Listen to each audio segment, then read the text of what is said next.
Noon, I would like to welcome you to Source of Information, the only place where you could get real news, real information regarding Medicare, regarding food stamp, regarding low income subsidy. We're going to talk a little bit about that. Low income subsidies, Medicaid, the importance that they have in your life when you reach that age where you are at the age of retirement and you are getting Medicare, excuse me. So we're going to discuss a little bit about that. But before we do that, I'd like to remind you of the inauguration that we're going to have on February 10th to inaugurate the new center, the CAMX Medical Center in Plantation, which is located at 4300 West Broward Boulevard in Plantation, Florida. The zip code is 33317. Call Cynthia now, 748.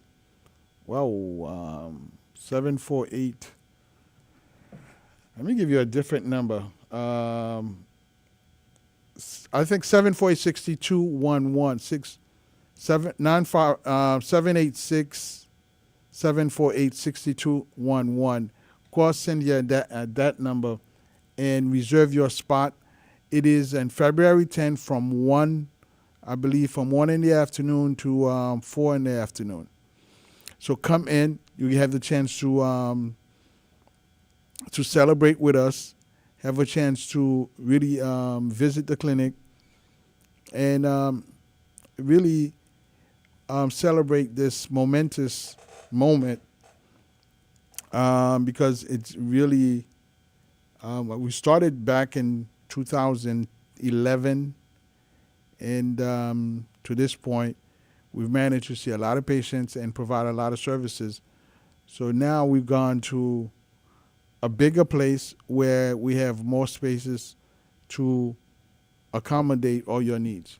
So call Cynthia at 786-748-6211, 786-748-6211 to reserve your spot there and reserve your place for transportation to pick you up. Okay? Now, let's talk about those of you who are taking your retirement early. I know we talk about reason why you shouldn't, reason why you should. We're beyond this point. We're going to concentrate on those people that decided to take it. But when you reach the age of 65, you don't have to apply for Medicare. Because when the day that you fill out the application, they also incorporate Medicare in there for you. So when you reach the age of 65, they'll automatically will send you the Medicare card. Okay? And let me tell you, today we at the studio. So for those of you listening, the line is open if you have any questions. 305-945-1580, 305-945-1580. So the line is open for you with your question regarding that and anything we're about to discuss. So, and I'm bringing this to you because yesterday I had a client, a patient that came into the center, and I was reading the letter they sent for him from Social Security, and read everything. I guess it was so busy. I read everything accordingly, and then I proceed to file for Medicare for him. Not realizing that he's already receiving retirement benefit, so automatically he's going to receive his card. So there were so many things that happening, and I didn't think about that. He will receive that card in a few months. And so what we were able to do, call and verify, yes, he had, they already had his Medicare number in the system. So all we had to do right now is attach a Medicare Advantage plan along with it so that he could have all the necessary benefit that comes along with that. In the same token, remember, once we put you in a Medicare Advantage plan, you automatically have Part D in there, which is for prescription drug. But that's not sufficient, because along with the Part D, there's low-income subsidy. And the purpose of the low-income subsidy is to help to pay a portion of the prescription drug for you. More than several years ago, I think it was under Bush, the son, where he was able to pass the law for prescription drug. And that was a big deal. I remember at the time, I had just got into the business selling health insurance. And at first, it was a struggle. Then all of a sudden, we learn about low-income subsidy, what it does, and how it could be a very helpful tools for people with Medicare and they have the Part D. So we start talking about that. We start applying for low-income subsidy for our patients. So now the prescription drugs got cheaper. It's not that the price, they reduced the price, but the mere fact that the federal government now is paying a portion of your the fee for the medication for you. And on top of it, now that we're also applying for Medicaid for you, and that's why it's very important for you, when you sit down with someone, they know what they're talking about. They know that, hey, I got to apply for this person for Medicaid and low-income subsidy because that's to their benefit. Because Medicaid is going to pay a portion of on their price for you. The low-income subsidy is going to cover a portion of it.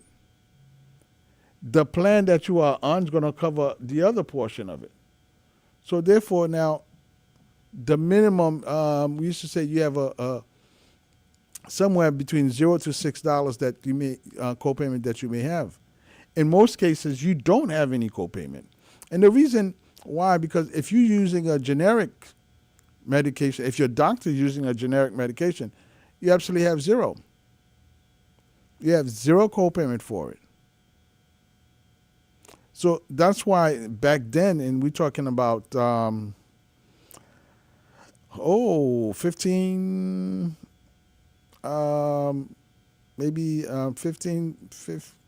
years ago, 15, 16 years ago. So back then,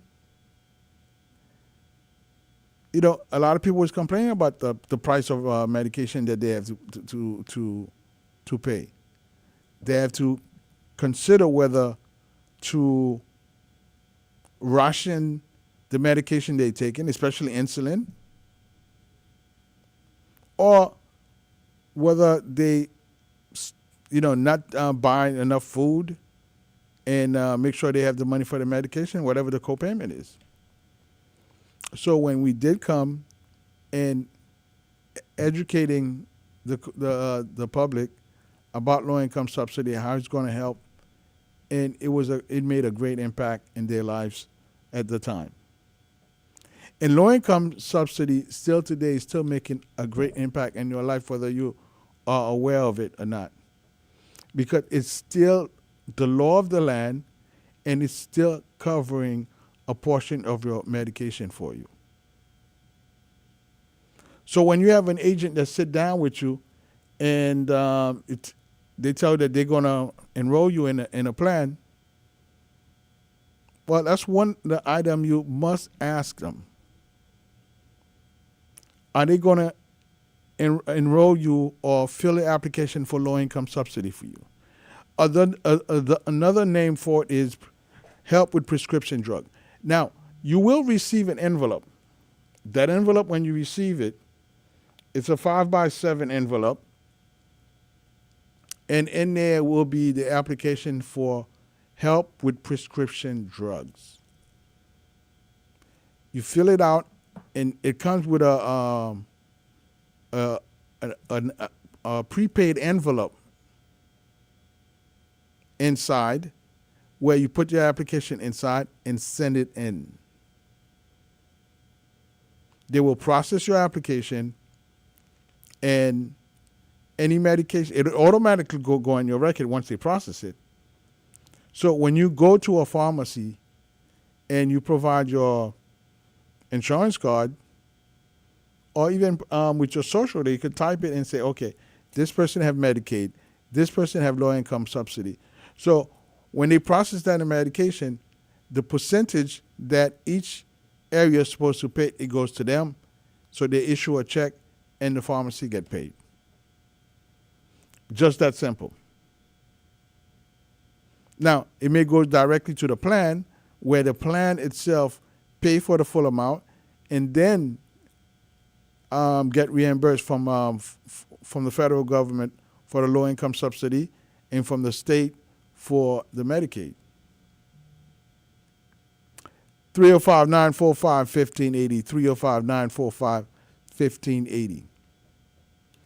So low income subsidy is very important. Medicaid also is very important. You know, I remember going somewhere, going to a home, and this lady is no longer with us. Her name was Rose. Rose was living on 15th Street in between 8th Avenue and 9th Avenue. And I remember the first time I visited her, and I went there to apply for food stamp for her and to apply for Medicaid for her. Because at the time, the way, you know, everybody that we meet, we make sure that they have these benefits. And so I remember her neighbor came in the back door, and the neighbor said, Rose, what are you getting yourself into? Are you getting involved in welfare? And I had to quickly explain to her, I said, no, this is not welfare. She needs help. She needs help for getting food stamp, and she needs help for her to get Medicaid, so we're helping her with that. To say the least, I think we spend years, and every time that it's due to renew the application for her, all she had to do was call me, and I took care of it for her. Still today, we still have the same system where all you have to do is, once you receive the letter, you call us and renew your application for you. Now, this year, they've complicated the matter a bit, because now you got to have an email address for us to create an account for you. But there's always ways of getting around that. So when you sit in front of us, if you don't have an email, we'll create an email for you. Because you're going to need an email address in order for you to go in the system. That, you know, we'll get into it later. But the Medicaid part of it is very important. Medicaid pay a portion of it, okay?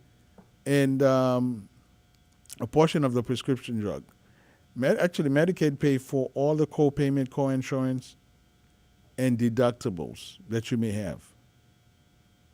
So Medicaid covers it all. Now, for someone who just have Medicare and does not have a Medicare Advantage plan, first of all, you're making a big mistake, because Medicare covers 80% of the bill. The other 20%, you're responsible for it. However, when you have Medicaid, Medicaid will cover some of that for you. We'll cover some of the 20% that you have. Because remember, Medicaid cover for co-payment, co-insurance, and deductible. 305-945-1580, 305-945-1580. We're going to take a quick break, and when we return, we're going to return with more information.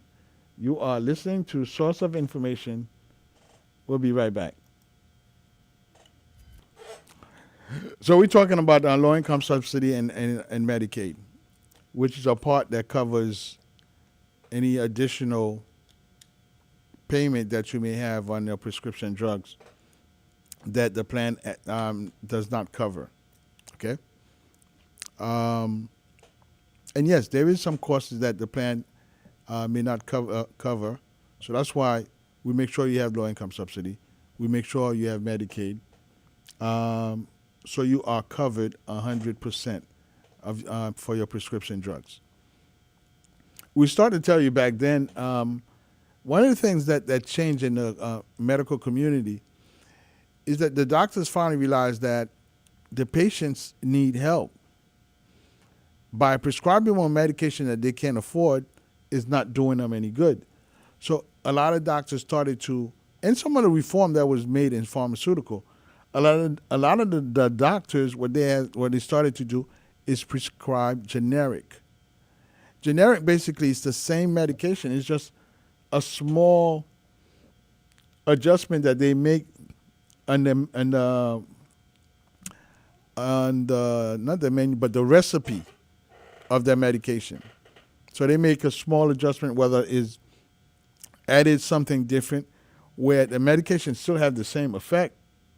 For example, I'll give you an example. They may add, instead of 2 liters of water, they may add 3 liters of water, and that by itself changed the whole dynamic. So now they're selling the same medication, cheaper price, because they already have a brand name in the market. So now they have 2 different medications that's competing with each other in the market, and doesn't have any impact at large on their financial situation. They're still selling the brand name at a full price, and now they have the generic to fall back on. So the doctor's starting to prescribe more generic, and the prescription drugs become, the price is less.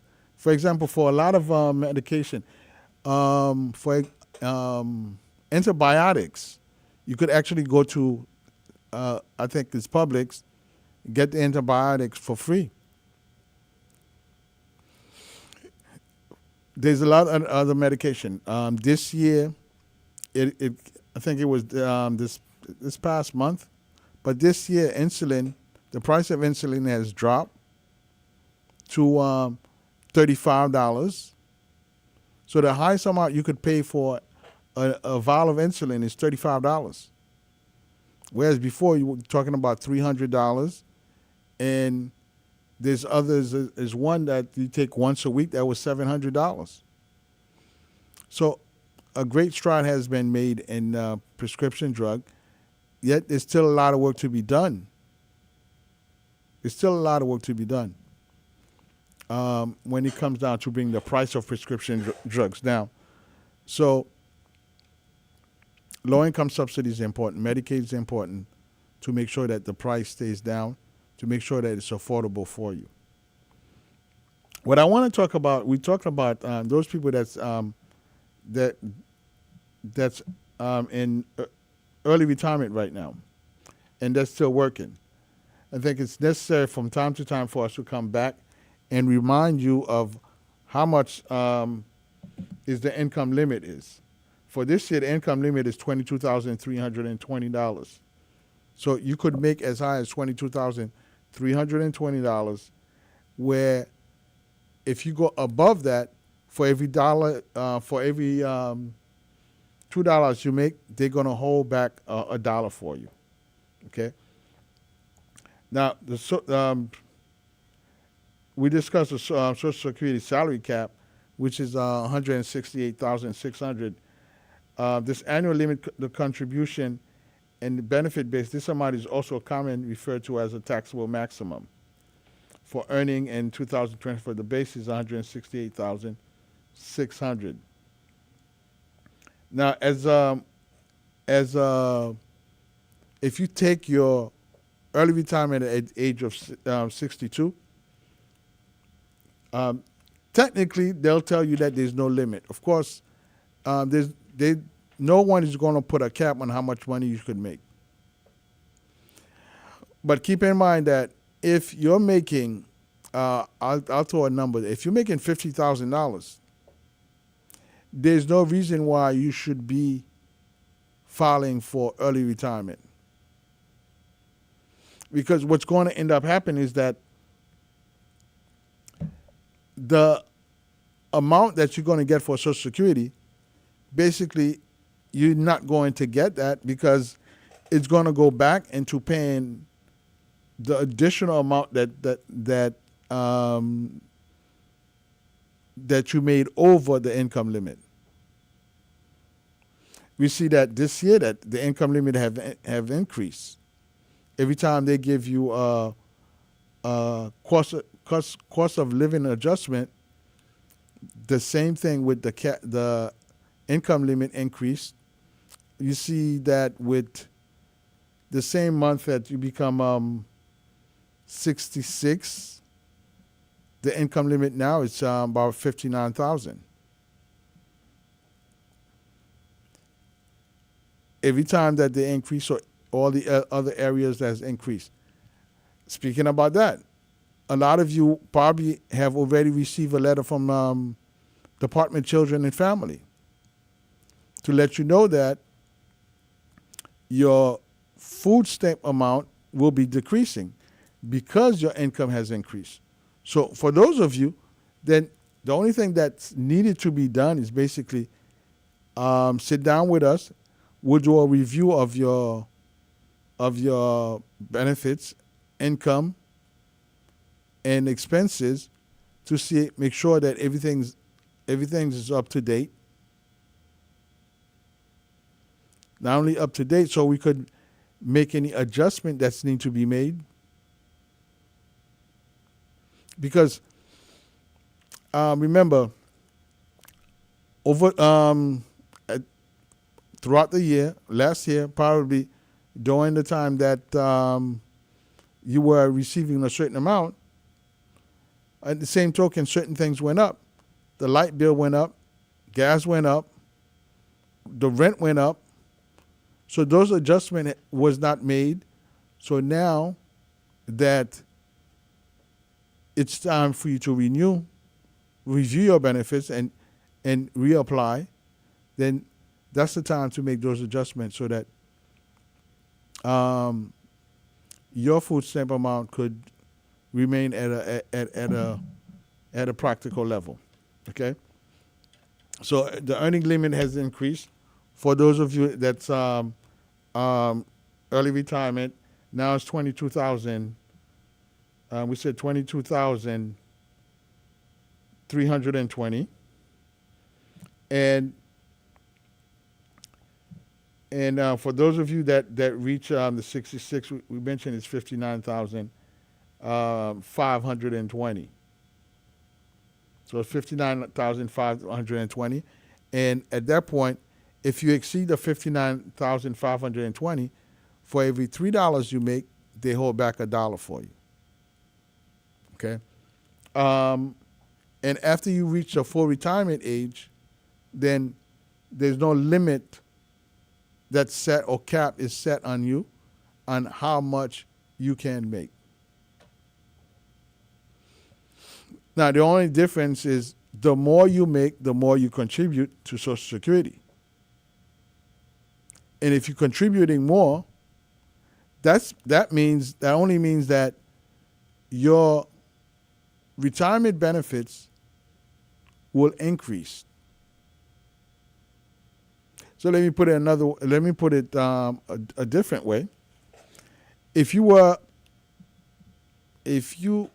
were making $20,000 a month, and then now you got a different job, different career, and now you start making more, you jump from 20 to 50, then the 1.9% that they're going to take from you, they're going to take 1.9%, based on 50,000, not on 20,000.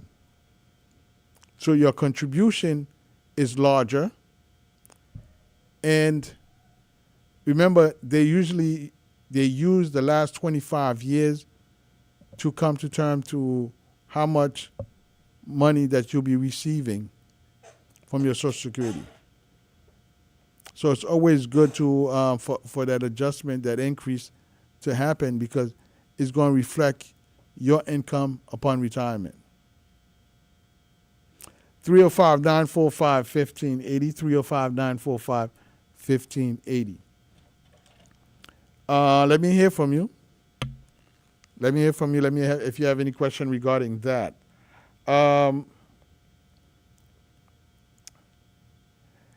We also hear about, a lot of people come to me, even as early as today. Someone came to me and asked me if Social Security, so if Social Security is giving any money. If anybody comes to you and tell you that, please run from them. Know that that's not something that's possible. Because Social Security right now, they are not making enough to really pay benefits. So that's why they increased the benefits from the age of 62, full retirement age from 65 to 67. Well, 66. They started with 66 and 2 months. Now it's 66 and 10 months for those people that was born in 1959. And those of you that was born in 1960, then it's much further. 305-945-1580, 305-945-1580. So that's very important for you guys to have that information. No one is giving you any money. There's no $16,000 bonus. Just think about it. If the government was giving each of you that's on Social Security, that's receiving Social Security, $16,000, they would first of all create another era of inflation,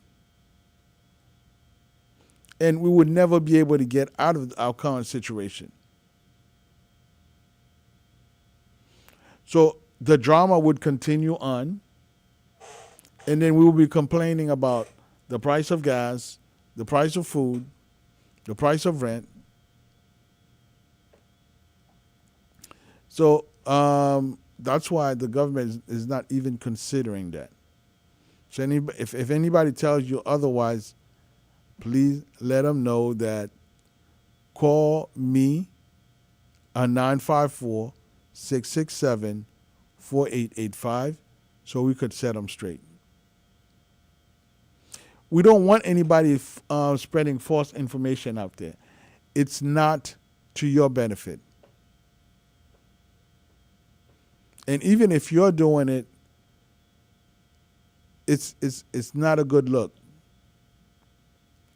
So that doesn't exist, and it will not exist. And those of you that's receiving, whatever you're receiving, whatever the amount is, that's what it will continue to be this year. I'm seeing the same question again. It will continue to be this year, and we don't know. Maybe in October, we'll find out if there's going to be another cost of living adjustment. But we have a long way to go. And on social media, that question keeps, actually it says, how do I get the $16,728 Social Security bonus? And there's really no bonus that retiree can collect. So now the maximum amount that retiree that receiving right now is it's about $3,800 and I believe for 24 $3,824 dollars, something like that. And really, normally when I throw numbers out like that, I usually get a few phone calls and say, "Wait a minute, why I am not receiving that money? Why I'm not receiving $3,000?" Well, remember that Social Security is based on your contribution, how much that they took from you while you were working and put aside for you. So that's what it's based on. So if you're making $20,000, they're going to take a percentage of the $20,000 and set aside for you. But if you're making $100,000, well, the amount that they set aside is going to be 5 times the amount of those that's making 20,000. Of course, there's a maximum that you could contribute on a yearly basis, and you know that's another conversation.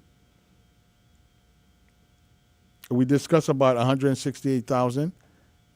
I don't think you're going to be contributing 168,000, but they're going to base the tax amount on that. They're going to take the 1.9% from 168,000.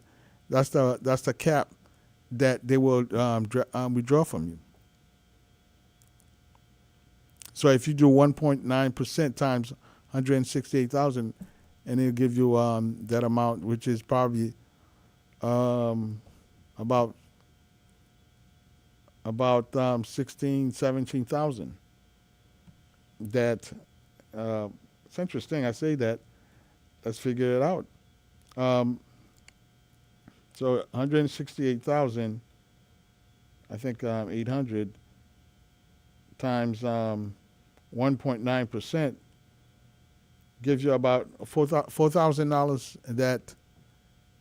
that they will take from that amount that you're receiving. I'm sorry, $4,122 represent the 1.9% that they will be withdrawn from your account, from your income that you're receiving for that year. So you see, it's not a great amount, and I think that they may have an adjustment. They also talk about another tax that they add on to that, and we'll talk more about that, because I find that 4,000 is a little bit not much. I would have expected to be more, but we'll inquire more about that and give you the right amount. 305-945-1580, 305-945-1580. If you have the correct amount, please don't hesitate to call. I know a lot of people tells me that, yes, we listen to you, we're listening to you, but we don't hear from you. We need to hear from you also, so that you could participate. Ask question. If you're not clear on some of the things that we're talking about. So we discussed about the bonus. There's no bonus. So the maximum amount you can earn while collecting Social Security, basically you could earn as much as you want. There's no maximum amount that they're going to cap you on. However, when you reach a certain amount, for example, the maximum earning that you could earn to be eligible for Medicaid is $1,640 this year as an individual. So if things change, whether it's an investment, whether it's you're doing a second job, or you start a new business and you're making more, then we're not saying that for you to stop. Continue doing what you're doing, but know that there's certain benefits that you're not going to be eligible for. For example, you're not going to be eligible for Medicaid. You're not going to be eligible for low-income subsidy. You're not going to be eligible for Medicaid to pay the premium for Part B for you. That doesn't mean that your benefits that you're receiving will be non-existent. It's just that you'll have certain co-payment with certain benefits. Because the fact that protection from Medicaid and the low-income subsidies, you no longer have it. And that's something that you should periodically ask your agent to check on that for you to make sure that it is active, because you don't want to wake up. And, we used to have a lot of that where either you receive the letter and you just toss it aside. So it's when you go pick up your medication, you realize that, wait, my low-income subsidy has expired. And all of a sudden they tell you that you got a medication you got to pay $80 for. I left a gentleman in the office earlier. He had a similar problem. He had one medication he was paying $80 something for. And simply because his low income subsidy had expired. You need to associate yourself with your agent or the center, that they're going to stay on top of these things for you. When your low-income subsidy is going to expire, they would alert you, or if you receive a letter regarding that, you alert us, and then we'll reapply for you. 305-945-1580, 305-945-1580. So those are the things that you need to do. And in terms of your earning, the 2023 income limit was $21,240. This year's has increased to $22,320. So as the cost of living adjustment increase, those amount will increase also. Now, one of the things that says Social Security high earners will get almost $5,000 a month in 2024. And remember, this says high income earners. So those are the people that are working, that's been working in the past 25 and making over $100,000, for example. So after a certain period of time, you're making that much amount of 100,000 plus, then you're contributing more. So if you're contributing more, you're going to get $5,000, depending on the amount that's taken from you. So they expecting the 2024 amount to be higher. Of course, it's going to be higher because there's a lot of things to take into consideration. If you already are receiving Social Security, then the 3.2% that they're going to add on that is going to bring your income even higher. But if you're not there and you've worked and put in the time and the contribution, then you will see a higher amount come this year.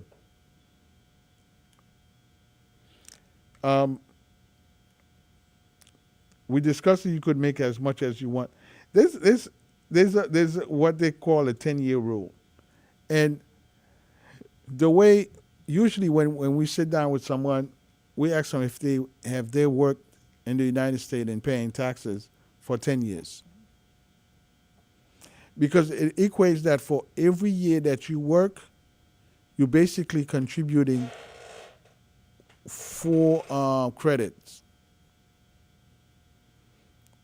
So you need to accumulate 40 quarters So for every year that you work, you get a credit for 4 quarters. Until the 10th year, where when we check, you would have accumulated 40 quarters. So now you're eligible to receive your Medicare. You're eligible to receive your Social Security, providing that there's something that's wrong. So when I mean something that's wrong, if you're sick, and you need to apply for disability, then as soon as you have that 40 quarters, then yes, you could apply for Social Security disability income. That's there for you.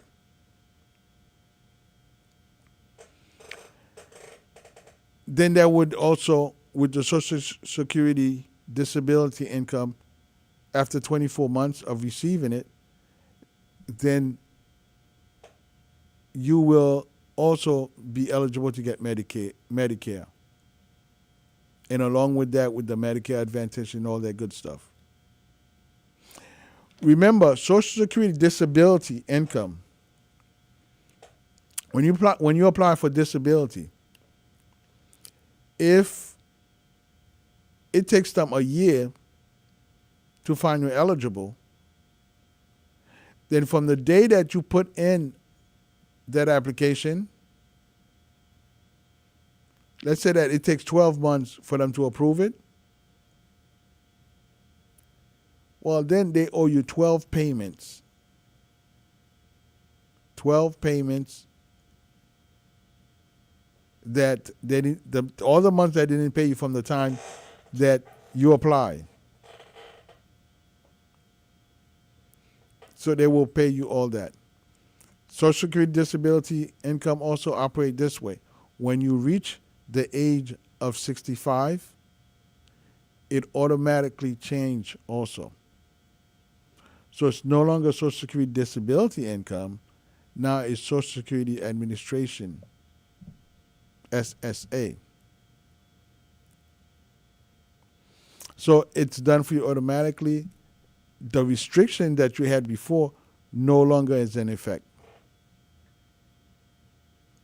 There's no longer no restriction in effect.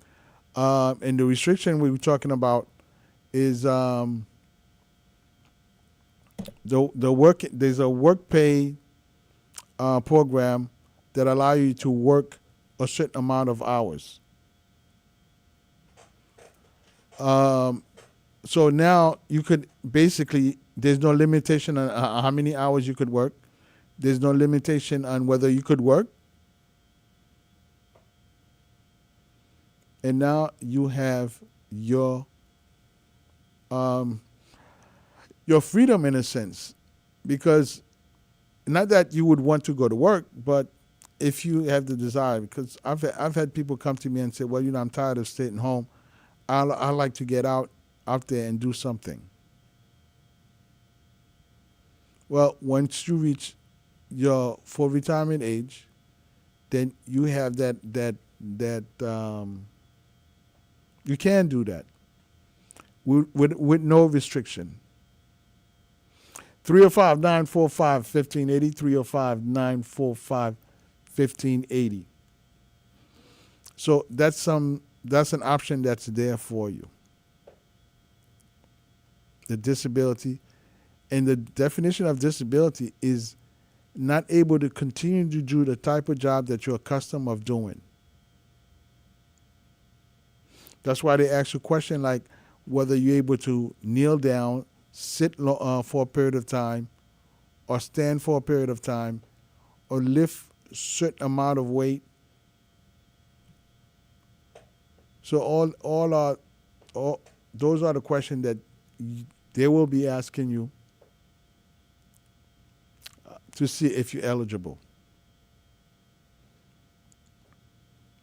We talk about disability. Let's talk about SSI.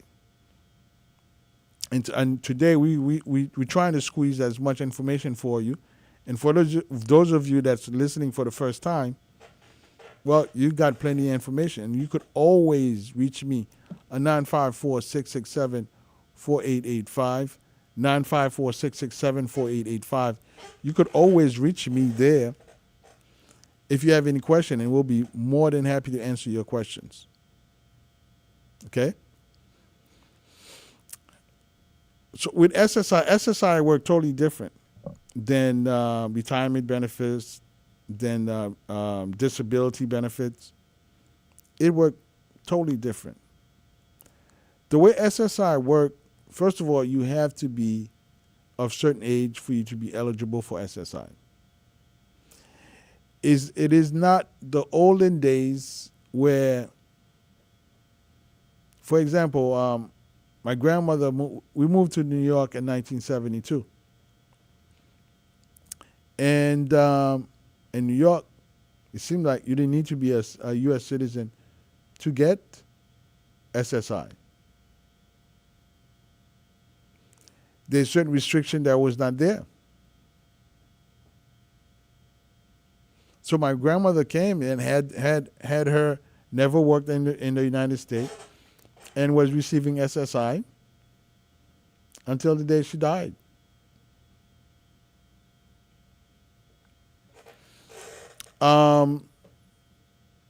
SSI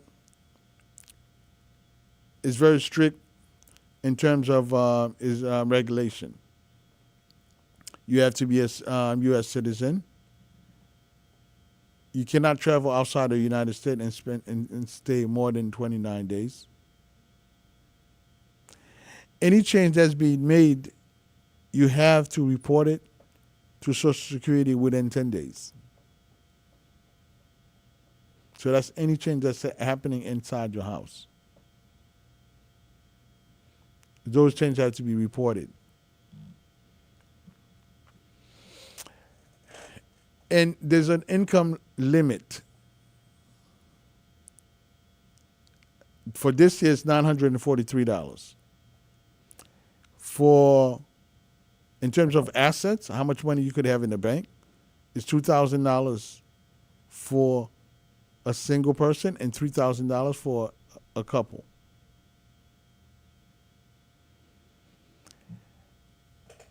With SSI comes with, now you have become eligible to get Medicare. Remember, Medicare, for you to have Medicare, you have to have worked and paid into the system for 40 quarters. So now, literally, what's happening with SSI is Medicaid is covering the Part B premium.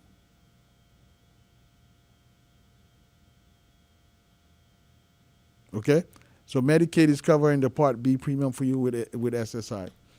Not only the Part B, they're also paying for Part A.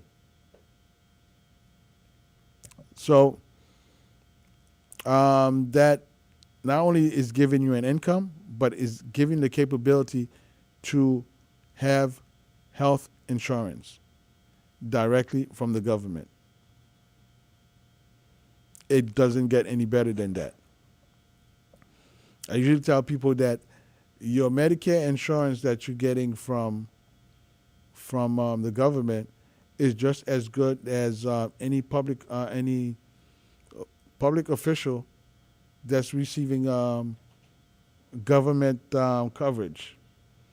Well, my time is up, and I see a young lady that just happened to come into the studio to inform me that my time is up. Again, my name is Gilbert Franklin. You could always reach me at 954-667-4885, 954-667-4885. And during the week, don't remember to call Cindy at 786-748-6211 to reserve your spot for the inauguration for CalMax Medical Center at a new office. This is WS.